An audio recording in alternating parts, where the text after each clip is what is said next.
pessoalmente, o Ratinho não é transfóbico. O que o Ratinho fez? O Ratinho, que é um apresentador popular.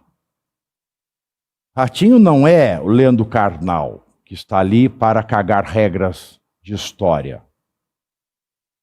O Ratinho não é o Pondé, que vai cagar regra de filosofia.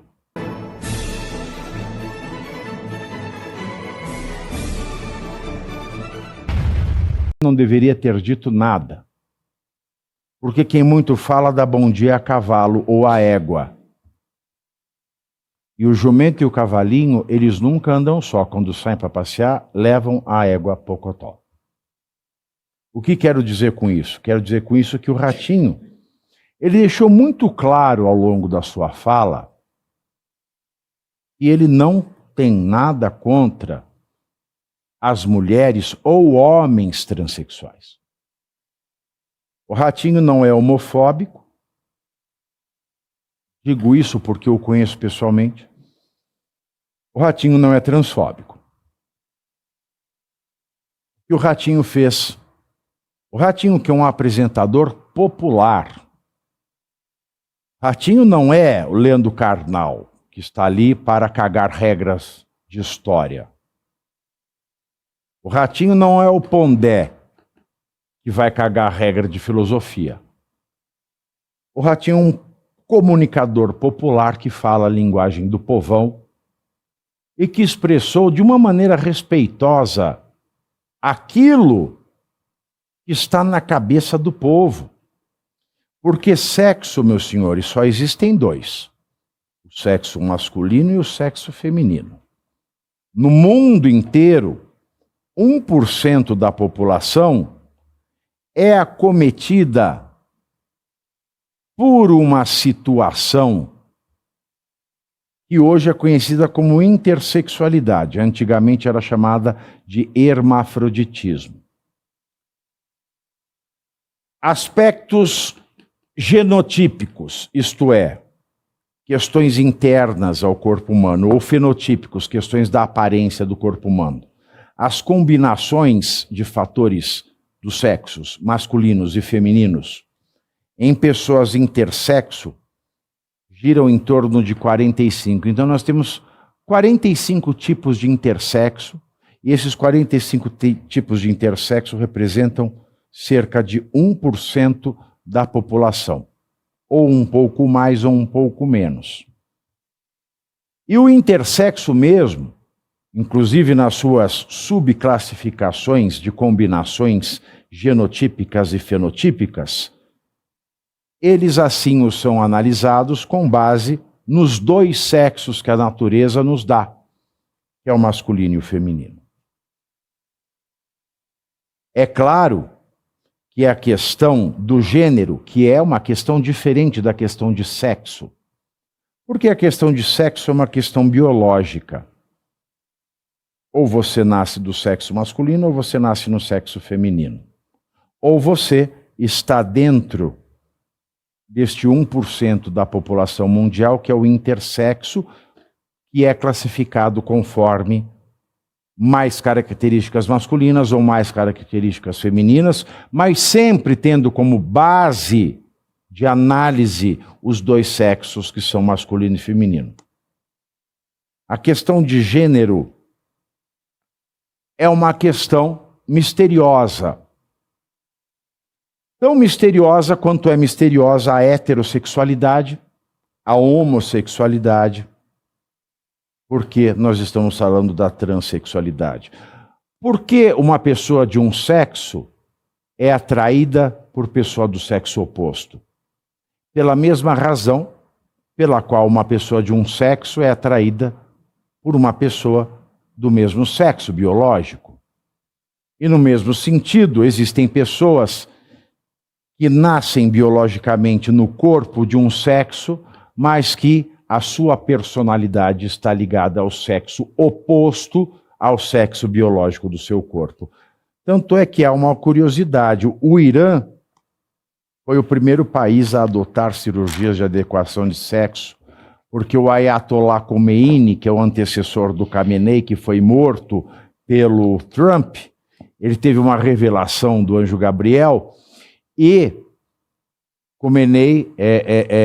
Khomeini, ele disse que o anjo Gabriel revelou a ele que existiam almas femininas presas em corpos masculinos, de maneira que o primeiro país a admitir cirurgias de adequação de sexo foi o Irã. Tanto que hoje no Irã, por exemplo, eu vou para o Irã, aí eu me atraco com um iraniano com um pau grande, claro, porque se for com um piroquinho eu não me atraco. Aí eu me atraco com o iraniano do pau grande, aí a polícia da guarda revolucionária me pega. Aí fala assim, você é gay? Se eu falar sou, eles me enforcam. Estou morto. Mas se a polícia da guarda revolucionária me pega e eu falo, eu sou trans, aí eles não me enforcam. Mas aí eu tenho que decepar meu pinto e fazer uma vagina, porque a transexualidade não é... Até a religião islâmica dentro do Irã reconhece que existem almas femininas aprisionadas em corpos masculinos. Mas isso não se aplica a almas masculinas aprisionadas em corpos femininos, percebam. A loucura que é isso aí. Mas, de fato, até o final do século XX, a transexualidade era considerada doença. Porque até 1999 se dizia que doença é tudo aquilo que tem cura.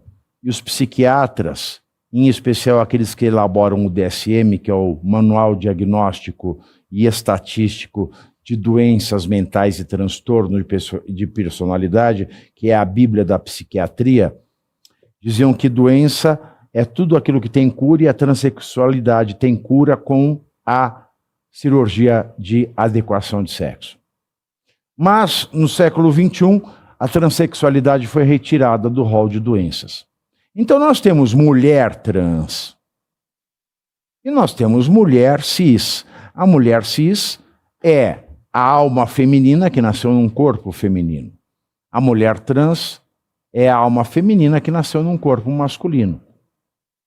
O que tem acontecido por conta da esquerda é a escandalização, a abusividade desta realidade, e é tentar fazer passar na sociedade como normal o fato de uma alma feminina aprisionada num corpo masculino poder ser chamado de mulher sem fazer a cirurgia de adequação de sexo.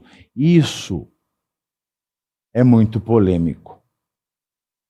Mas o fato é que no Brasil, se existe algum racismo estrutural de longo prazo, esse racismo estrutural não é como nos Estados Unidos, que foi contra os pretos até cerca de 2012, na administração Obama. No Brasil, a abolição da escravatura rompeu com toda a discriminação por cor de pele lá no século XIX, lá no final do século XIX. Mas no Brasil, o chamado racismo estrutural, que é aquele racismo que é mantido pela lei do Estado, ele existiu contra as mulheres até cerca de 2015, porque o Código Penal ainda fazia a diferença entre mulheres honestas e mulheres desonestas. A mulher honesta é a mulher que, não casada, se mantém virgem. E a mulher viúva, que não mantém atividade sexual, a não ser que ela se case novamente. Isso é uma discriminação contra o homem. Então, a mulher, nascida biologicamente no sexo feminino, no Brasil, ela já teve uma luta muito significativa para ser ignorada. E quando nós vemos que uma comissão dos direitos da mulher, que é uma comissão recente no Congresso, quando nós vemos uma mulher trans, por mais que uma mulher trans seja mulher,